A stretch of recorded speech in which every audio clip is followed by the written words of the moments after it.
Assalamu alaikum wa rahmatullahi wa barakatuh. Welcome to Tutor Me Islam. Bismillahir Rahmanir Rahim. Today's title: Defending our Iman from the Fitnah of Dajjal. So today I want to specifically focus on Surah Al-Kahf. Why? Because the Prophet Muhammad sallallahu alaihi wasallam specifically gave us guidance that we should recite Surah Al-Kahf. But when he said recite, we think that just means read it parrot fashion and that will be sufficient. It's not. The scholars, they give an example. It's like the doctor gives you medication and you just put it in your home and you just pick it up and look at it. No, you have to actually practically take that medicine. So the same thing, this Quran, this Surah Al-Kahf gives us practical ways, and if we don't take these ways, then we fall into the category of those kuffar who used to say, Ma hadha illa asatirul awwalin. What are these stories? They're just stories of people that went before us. So that's what we have resorted to, that the Quran has just become like a storybook, unfortunately. And also, going back to I want to speak specifically on the story of Musa alayhi salatu wasalam today, when he went to seek out this person of knowledge. So now, we are also in a similar position to Musa alayhi salatu wasalam, in the sense that we have access to all kinds of information and knowledge. Obviously nowhere near the same knowledge as Musa alayhi salatu wasalam had, which was directly wahi from Allah subhanahu wa ta'ala. Even then, he went out to seek.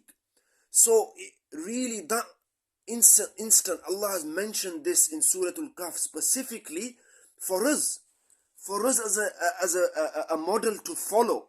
It's not good enough to sit at home and think, no, that's it, everyone's corrupt, everyone's this, everyone's that. We have to make that effort and go out and seek those people. Because, and I'll just focus on this, look, people say, why should I follow Imam Abu Hanifa? Why should I follow this? Why should I follow that Imam? Why Maulana Sheikh this?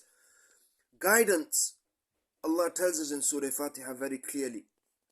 We say, guide us to the straight path. Sirat al-ladhina an'amta alayhim. What is the straight path? Does he say Sirat al-Quran? Sirat al-Hadith? Sirat al-Sheikh fi YouTube? No. Sirat al-ladhina an'amta alayhim. Even though we have the Quran, we have the Hadith, Allah subhanahu wa ta'ala, Sirat al-ladhina, the people that Allah has favored. Meaning that these are physical people that will be present in all times. So who are these people? Actually, we do get a little bit of an indication here. The fact that the person, some scholars say, was Khidr alayhi salatu wassalam, he was difficult to find. He was a person who didn't want all the attention. He didn't want all the followers. This is, sometimes we think, oh, if I follow that sheikh, I don't want to be his follower. I don't want to, the true scholars are those who are really, really mindful. They want to impart their knowledge because it is a duty upon them.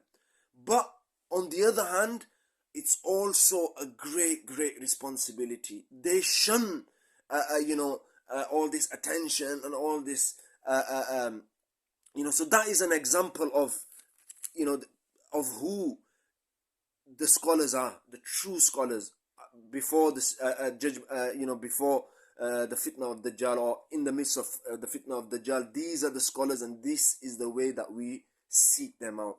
So please do dua for myself, and inshallah, please definitely act upon this, because Allah subhanahu wa ta'ala has given us this guidance. We have no excuse. This is guidance. The Quran is guidance. Yeah, it's not a book. It's not just stories to read and recite like parrots. It is guidance through and through. May Allah subhanahu wa ta'ala give the tawfiq to act upon what has been said. Please do share the video, and inshallah, if you found it beneficial, Jazakumullah khair. Wassalamu alaikum.